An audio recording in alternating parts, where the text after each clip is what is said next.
Okay, so for this video, gagamit nga tayo ng checkbox pero i-demonstrate ko muna yung sample program ko para makita nyo kung paano yung intended na output niya kapag niran mo siya.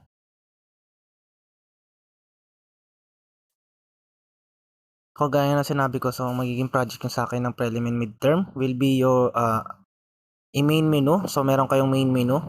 Kahit yung simpleng main menu lang na kung saan pag click natin yung mga button is meron siyang mga laman ng mga program. Kagaya nito. So yan, may program 1, 2, and 3 ako dito. So ganito yung itsura or yung isang sample lang naman na program. So pag nagsaselect ako ng checkbox and magge-generate akong order, so magdi-display siya dito. So kita ninyo kapag namimili ako naman dito sa crust, di-disable yung other choices. So ibig sabihin isa lang ang pwedeng piliin dito. So yan. And pag clinic ko yung clear, nawawala lahat. So paano to? So mag-start ako from scratch. Magpa-file new project ako. So again, filter by language, Visual Basic, and Windows Forms app. Next, nasa sa inyo na kung anong gusto niyo ipangalan dito sa project name. Hindi ko na siya babaguhin.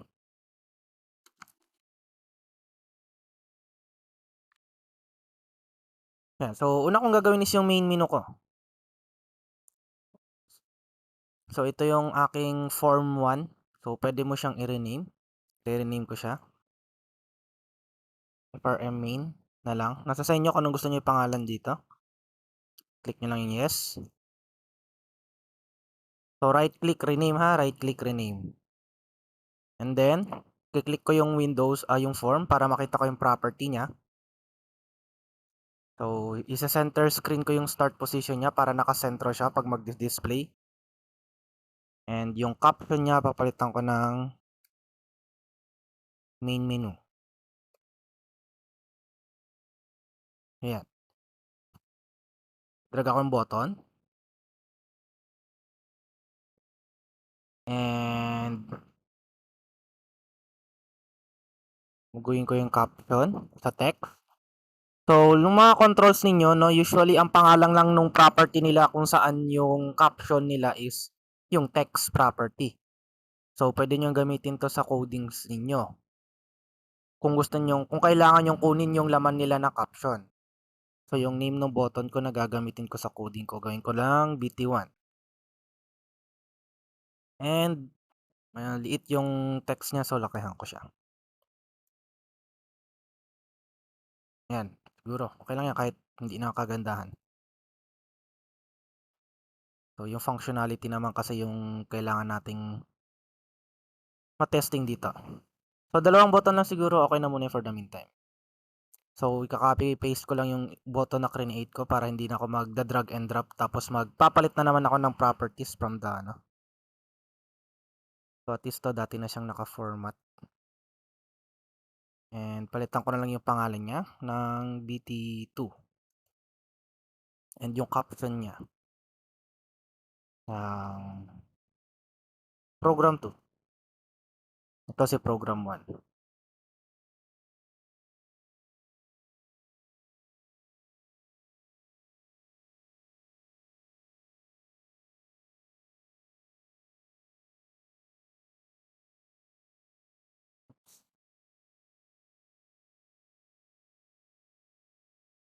Run ko siya. So, ganyan lang itsura niya.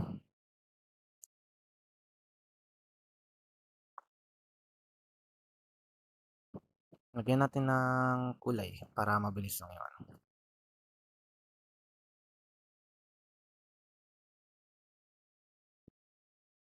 So, yan. So, kailangan ko nang gumawa ng second Windows form ko or Windows form app. So, dito sa project, ito yung project nyo. Puwede kayo dito mag-right click and add, 'no? Right click mo siya and then click ko yung add. Lalabas ito and then yung Windows Forms.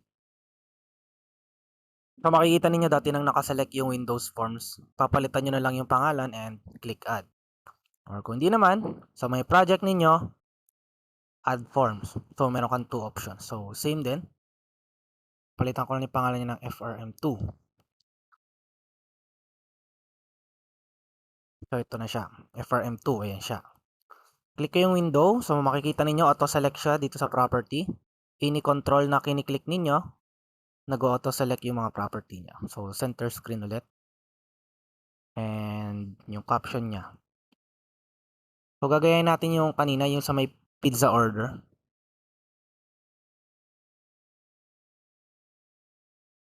Kung saan, lalagay tayo ng checkbox. So, gagamit tayong checkbox.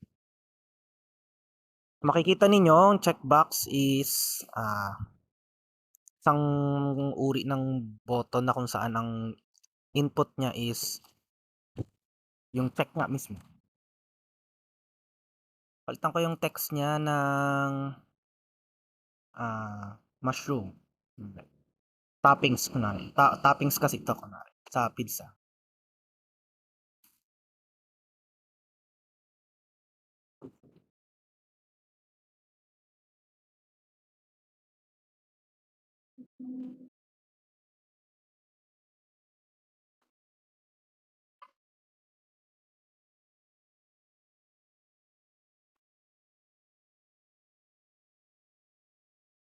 Lagay mo na akong label.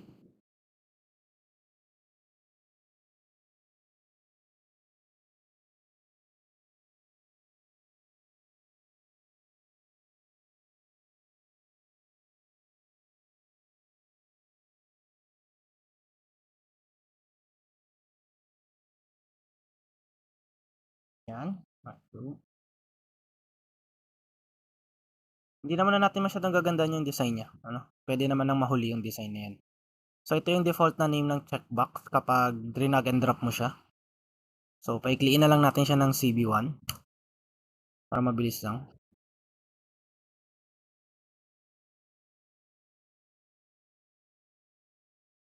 And baguhin ko yung color ng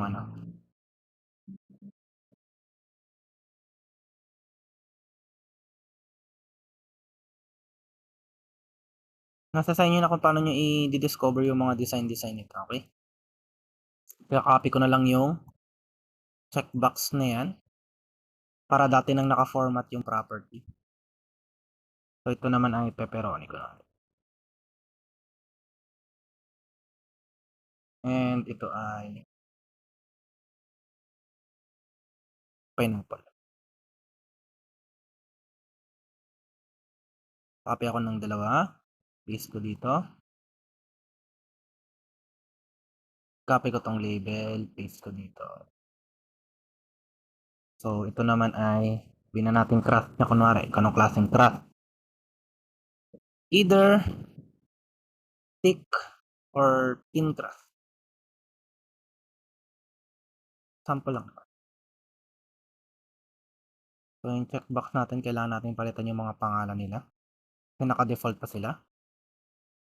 CB2, CB3,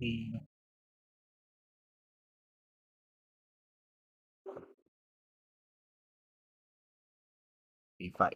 So, okay lang naman kahit anong ipangalan nyo dun sa mga controls ninyo as long as kaya nyo siyang i-identify kung para saan siya. So, kailangan ko ng isang text box para sa display ko. Pangalitan ko yung pangalan niya. TXT1 na lang para mabilis lang. And lalakayan ko yung text niya. 14 na lang. Nabaan ko ito.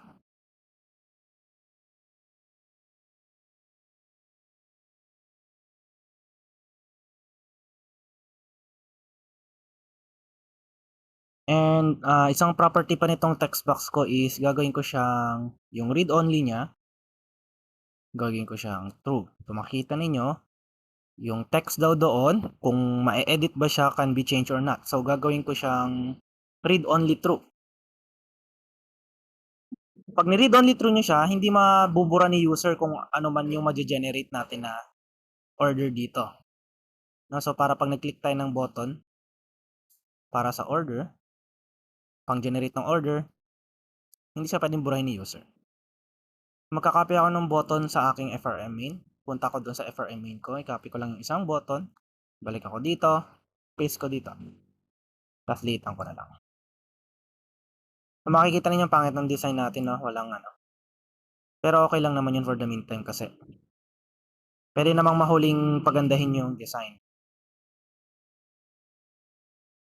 Importante muna is yung functionality ng program natin, na napapagana muna natin yung program natin bago na natin ayusin yung design niya. Kaya meron na tayong, ah, meron na tayong design kumbaga. Kailangan ko pa ng isang button. Copy ko 'to, paste, ang haba.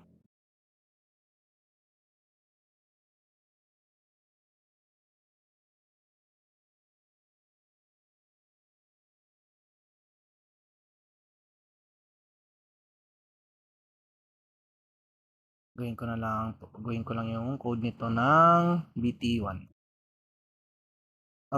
Taken na siya. BT2, BT1. Gawin ko lang siyang back button.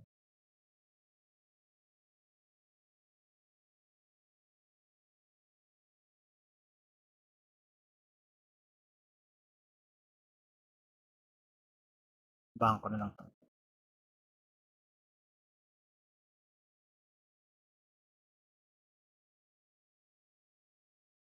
Yan.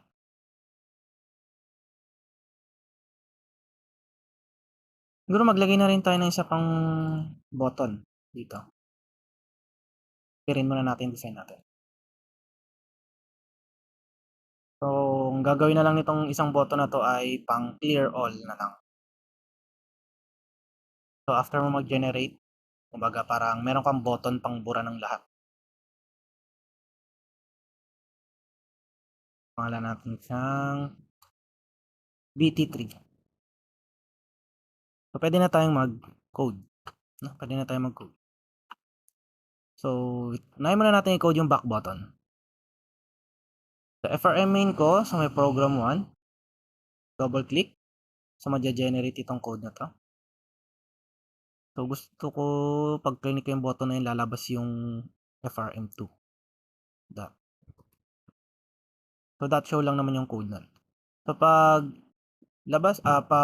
click ko ng button na ito, itong program 1, isho-show niya itong FRM2 kasi FRM2 yung pangalan niya. So, kung ano yung ginamit yung pangalan nung Windows form niyo, yun yung ilalagay niyo dito sa code ninyo.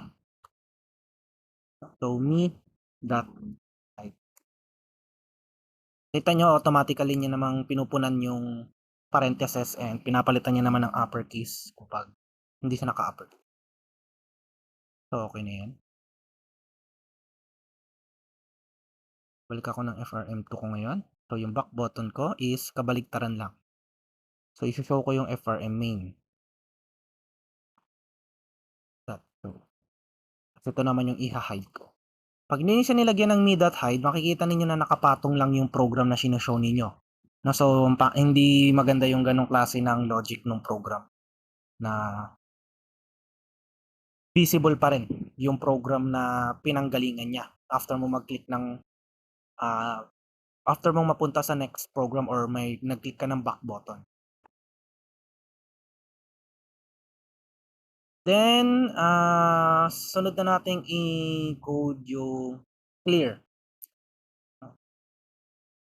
So, i-clear natin siya. So, ibig sabihin ng clear, lahat ito matatanggal yung check, lahat ito matatanggal yung check, magiging enabled sila, pati yung text box matatanggal yung check.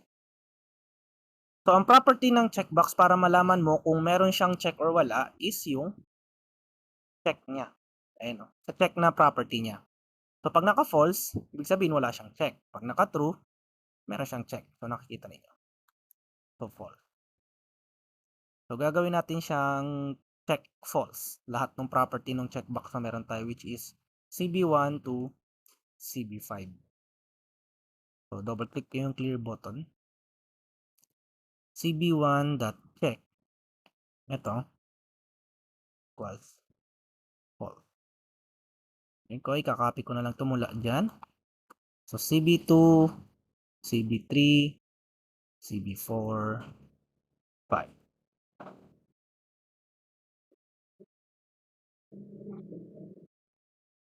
And then yung txt na yung text box natin, buburahin natin yung laman. And then, gagawin nating enabled yung CB4 and CB5. Bakit? So, pag magsaselect ka kasi ng crust, isa lang pwede mong piliin dito. Yung isa, pag na-detect ng program natin na naka-check yung isa, magiging disabled yung isa. So, isasama natin sa clear all na dapat parehas magiging enabled ulit itong dalawa pag nag-click tayong clear all. CB4.enabled. So, yan yung property niya. Equal true. So, nakikita nyo, boolean property siya. CB5. Parang ngayon, pag nag-click ako ng button na clear all, pwede na ulit, magiging enabled na ulit yung checkbox. So, pwede na siya ulit i-check.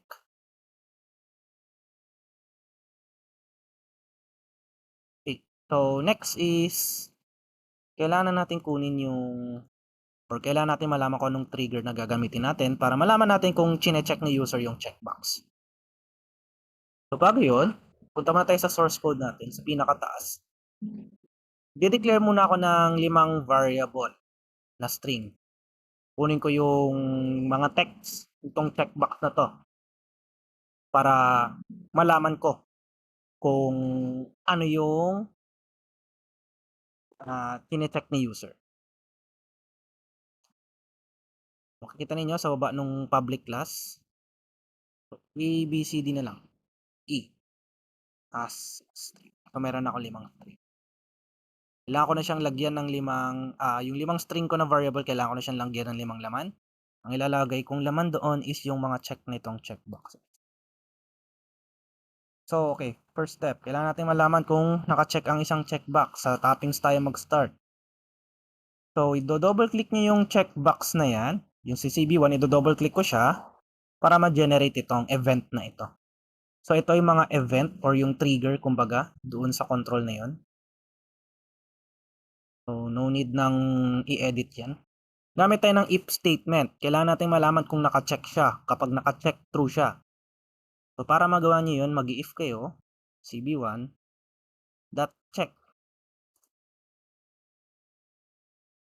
Then, kita nyo kung saan nag-generate yung end if. Okay? So, ang variable na gagamitin natin dito is A. Para saan? Kunin natin yung text ni CB1. Na-control A. Yan. So, pag naka-check siya, ang magiging laman ni A is yung text ni CB1, which is yung mushroom.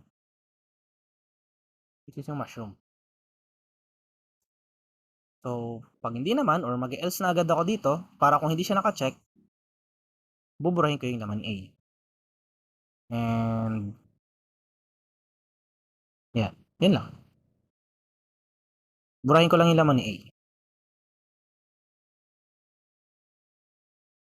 So, kailangan nyo lang ulit-ulitin to sa mga checkboxes. So, ika-copy ko siya. Do-double click ko ulit yung CB2 ko. Paste ko lang yung code ko kanina. Gawin ko lang siyang CB2. And then, gagawin ko siyang B. Para do sa pangalawa kong checkbox. So, yung magiging laman ni B is yung laman ni CB2 na text. Double clickin pa yung apple na checkbox. Paste ko ulit. So, CB3. Kasi CB3 itong checkbox na ito. C.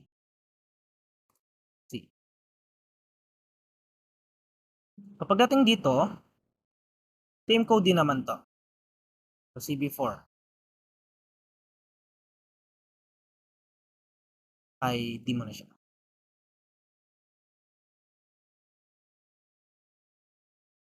Yun lang, may madadagdag nga lang sa kanya na kung sakaling chineck ni user 'tong checkbox ng tick na 'to, dapat ito madi-disable. So, sa CB5 magiging enabled false siya. CB5.enabled false. Ngayon naman kung hindi siya naka-check, gawin nating enabled true para puwede siyang i-check ni user. So, mangyari nun, isa lang ang puwede niyang i-check kasi magiging disabled yung isa. Ika-copy natin 'to. Double click natin 'to sa CB5. Paste. And then, replace na lang yung mga pangalan. So, CB5, then CB4, para CB4 naman yung magiging enabled true. 4. Oops. Kulang ng dot. Ay, okay. So, nagko-conflict kasi yung variable name. So, nakikita ninyo dito, ginagamit na kasi yung E. So, wag tayong gagamit ng E na variable. Gamitin na natin F. Kasi declare na lang natin siya dun sa taas.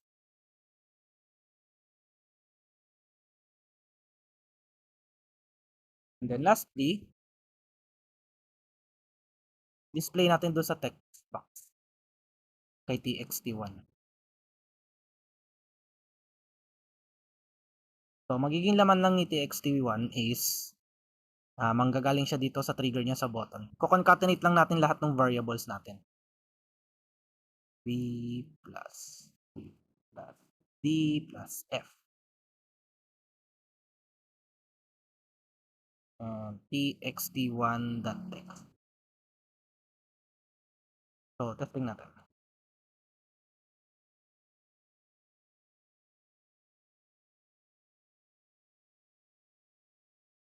Nothing too complicated muna tong program natin. Basic, kumbaga, this basic of the basics lang. Familiarizing with the usage ng mga common controls, kumbaga. Kaya, ganyan muna yung design natin. So, program 1, check time isa, generate order. Okay, pero napapansin natin na kukulangin yung masyadong malaki yung font size natin. Liitan muna natin siya. Otherwise, di natin makikita ng buo yung text. Kailan natin siyang mga 12. 11 na. Para masyado maliit. 12.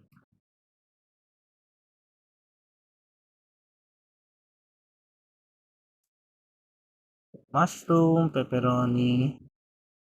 Ay, walang space. Okay. Pero yung mga minor issues na nagpa-pop up. So, sa display, mag-concatenate tayo ng isang space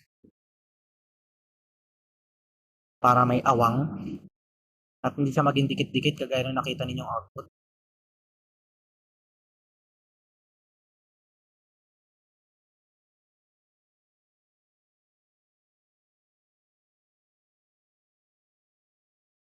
So, walang naka-check.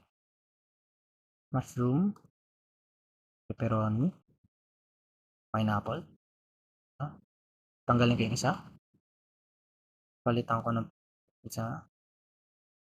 Tanggalin ko yung mushroom. Okay. And gawin nating tick. So, nakikita ninyo, naka-disable yung isang checkbox. Generate. So, tanggalin ko yung check. Magiging enabled. I-check ko to. Ito naman yung magiging disabled. Team. Okay. So, pag tinik ko lahat, mushroom, pepperoni, pineapple team. So, ganun lang kasimple. Clear all. So, nakita nyo. No? So, as simple as that. No? Simple as that. Then, yung back na. So, babalik siya dito. And then, pwede na tayo mag-proceed sa program 2.